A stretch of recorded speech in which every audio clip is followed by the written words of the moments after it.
Hello friends, എല്ലാവർക്കും magic മസാലയിലേക്ക് സ്വാഗതം. ഇന്നൊരു സാലഡിന്റെ റെസിപ്പിയുമായിട്ടാണ് ഞാൻ വന്നിരിക്കുന്നത്. നല്ല ടേസ്റ്റിയും അതുപോലെ നല്ല ഹെൽത്തി ആയിട്ടുള്ള ഒരു സാലഡാണ്. മുളപ്പിച്ച ചെറുപയർ വെച്ചിട്ടാണ് നമ്മൾ ഈ സാലഡ് റെഡിയാക്കി എടുക്കുന്നത്. അപ്പോൾ വീഡിയോ ആദ്യമായിട്ടാണ് കാണുന്നതെന്നുണ്ടെങ്കിൽ ഒന്ന് സബ്സ്ക്രൈബ് ചെയ്തേക്കണേ. നമുക്ക് റെസിപ്പിയിലോട്ട് കിടക്കാം.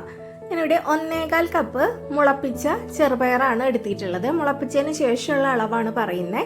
1.25 കപ്പ് എടുത്തിട്ടുണ്ട്. നന്നായിട്ടൊന്ന് കഴുകി എടുത്തതാണ്. ഇത് നമുക്കൊരു സ്റ്റീമറിൽ വെച്ചിട്ട് ഒന്ന് വേവിച്ചെടുക്കണം. ഇത് വേവിച്ചതിന് ശേഷമാണ് നമ്മൾ സാലഡ് റെഡിയാക്കി എടുക്കുന്നത്. ഒരു സ്റ്റീമറിൽ വെള്ളം നന്നായിട്ട് തിളയ്ക്കുമ്പോൾ നമുക്ക് ഇതിന് മീതെ ഇട്ട് കൊടുക്കാം. കുക്കറിലൊന്നും വേവിക്കേണ്ട ആവശ്യമില്ല. അധികം കുക്കായിട്ട് എടുക്കരുത്, ചെറുതായിട്ടൊന്ന് കുക്ക് ചെയ്തെടുത്താൽ മതി. സ്റ്റീമറിൽ വെച്ച് കൊടുത്തതിന് ശേഷം ഒരു 4 മിനിറ്റാണ് കുക്ക് ചെയ്തെടുക്കേണ്ടത്. കുറച്ച് വെജിറ്റബിൾസ് എടുത്ത് വെച്ചിട്ടുണ്ട്. ഒരു കുക്കുംബർ, ഒരു ചെറിയ സവാള, ഒരു ചെറിയ തക്കാളി, ഒരു ക്യാപ്സിക്കത്തിന്റെ ഹാഫ് ആണ് എടുക്കുന്നത്, ഒരു മീഡിയം സൈസിലുള്ള ക്യാരറ്റ്, ഇത്രയാണ് എടുത്തിട്ടുള്ളത്. ഇതെല്ലാം നമുക്ക് കട്ട് ചെയ്തെടുക്കാം. സവാള കട്ട് ചെയ്ത് വെച്ചിരിക്കുന്നതിലേക്ക് കുറച്ച് നല്ല തണുത്ത വെള്ളമാണ് ഒഴിച്ചു കൊടുത്തിട്ടുള്ളത്. വെള്ളം ഒഴിച്ചതിന് ശേഷം 1-2 മിനിറ്റ് ഒന്ന് മിക്സ് ചെയ്ത് വെക്കുക. അതിനുശേഷം നന്നായിട്ടൊന്ന് കൈ വെച്ച് തിരുമ്മി ആ വെള്ളം എല്ലാം കളഞ്ഞെടുത്തതാണ്. ഇങ്ങനെ ചെയ്തെടുത്താൽ ആ സവാളയുടെ ഒരു കുത്തല് ടേസ്റ്റ് ഒക്കെ ഒന്ന് മാറി കിട്ടും. സാലഡിൽ കഴിക്കാനായിട്ട് നല്ല ടേസ്റ്റ് ആയിരിക്കും. ഇനി നമ്മൾ സ്റ്റീം ചെയ്തെടുത്ത ചെറുപയർ റെഡി ആയിട്ടുണ്ട്.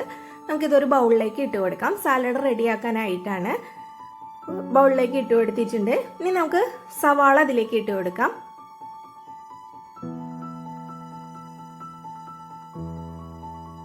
ഒരു മീഡിയം സൈസിലുള്ള ഒരു സവാളയാണ് എടുത്തിട്ടുള്ളത്. ഇനി ഒരു മീഡിയം സൈസിലുള്ള ക്യാരറ്റ് ഗ്രേറ്റ് ചെയ്തെടുത്തതാണ്, അത് ഇട്ട് കൊടുക്കാം.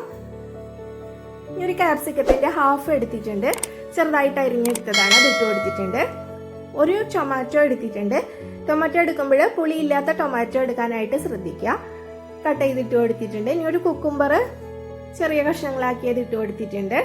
കുറച്ച് മല്ലിയില അരിഞ്ഞെടുത്തതാണ്, അത് ഇട്ട് കൊടുക്കാം. ഇനി ഒരു ലെമണിന്റെ ഹാഫ് എടുത്തിട്ടുണ്ട്. അതിന്റെ ജ്യൂസ് നമുക്ക് ഇതിലേക്ക് ഒഴിച്ചു കൊടുക്കാം. ഓരോരുത്തരുടെയും പുളിക്കനുസരിച്ചിട്ട് ലെമൺ ജ്യൂസ് ആഡ് ചെയ്ത് കൊടുക്കുക. ഇനി ഇതിലേക്ക് ബ്ലാക്ക് സോൾട്ട് ആണ് ഇട്ട് കൊടുക്കുന്നത്. ഒരു 1/2 ടീസ്പൂണിന്റെ അടുത്ത് ബ്ലാക്ക് സോൾട്ട് ഇട്ട് കൊടുക്കുന്നുണ്ട്. ഇനി ഒരു 1/2 ടീസ്പൂൺ ചാറ്റ് മസാലയാണ് ഇട്ട് കൊടുക്കുന്നത്. ചാറ്റ് മസാലയുടെ ഫ്ലേവർ എല്ലാവർക്കും ഇഷ്ടമുണ്ടാവില്ല. ഇഷ്ടമില്ലാത്തവരാണെങ്കിൽ അത് ഒഴിവാക്കാം.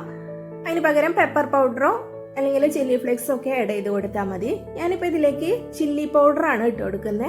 ഒരു 1/4 ടീസ്പൂൺ ഇട്ട് കൊടുത്തിട്ടുണ്ട്. ഗ്രീൻ ചില്ലി ആഡ് ചെയ്ത് കൊടുത്താലും നല്ലതാണ്. ഇതിപ്പോൾ ഇവിടെ നല്ല എരിവുള്ള ഗ്രീൻ ചില്ലിയാണ് ഉള്ളത്. അപ്പോൾ അത് ഇട്ട് കൊടുത്താലും നമ്മൾ സാലഡ് കഴിക്കുമ്പോൾ ഇടയിലൊക്കെ കടിക്കുമ്പോൾ ബുദ്ധിമുട്ടായിരിക്കും. അതുകൊണ്ടാണ് ചില്ലി പൗഡർ ഇട്ട് കൊടുത്തിരിക്കുന്നത്. ഗ്രീൻ ചില്ലി അധികം എരിവില്ലാത്തതുണ്ടെങ്കിൽ ചെറിയ പീസായിട്ട് കട്ട് ചെയ്ത് ഇട്ട് കൊടുത്താലും മതി. നന്നായിട്ട് എല്ലാം ചേർത്ത് മിക്സ് ചെയ്തെടുക്കുക. നമ്മുടെ സാലഡ് ഇവിടെ റെഡി ആയിട്ടുണ്ട്. നല്ല ടേസ്റ്റിയും ഹെൽത്തി ആയിട്ടുള്ള സാലഡാണ്. എല്ലാവരും ട്രൈ ചെയ്ത് നോക്കിയിട്ട് ഫീഡ്ബാക്ക് അറിയിക്കാനായിട്ട് മറക്കരുത്. അതുപോലെ വീഡിയോ ഇഷ്ടപ്പെട്ടാൽ ലൈക്ക് ചെയ്യാനും ഷെയർ ചെയ്യാനും കൂടി മറക്കരുത്.